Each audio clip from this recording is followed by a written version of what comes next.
কথায় আছে না, রাখে আল্লাহ মারেকে।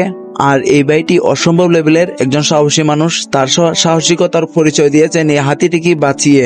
আর যেহেতু তার ক্যাপাসিটি এবং শক্তি ওই রকম ছিল এই হাতিটিকে বাঁচাবার, তিনি তার জায়গা থেকে অসম্ভব লেভেলের চেষ্টা করেছেন এবং তিনি সফল হয়েছেন। আর আমি এই ভিডিওটি একজন ভাইয়ের আইডি থেকে অনুপ্রাণিত হয়ে আপলোড করছি বা তৈরিও করছি, তাই সেই ভাইয়ের আইডিটা আমি মেনশন করছি। আপনারা চাইলে এই ভাইয়ের আইডি থেকে আপনারা ঘুরে আসতে পারেন, আর চাইলে তাকে ফলো করতে পারেন। তার আইডিতে এরকম লেভেলেরই ভিডিও পাওয়া যায় আর তিনি আপলোডও করেন।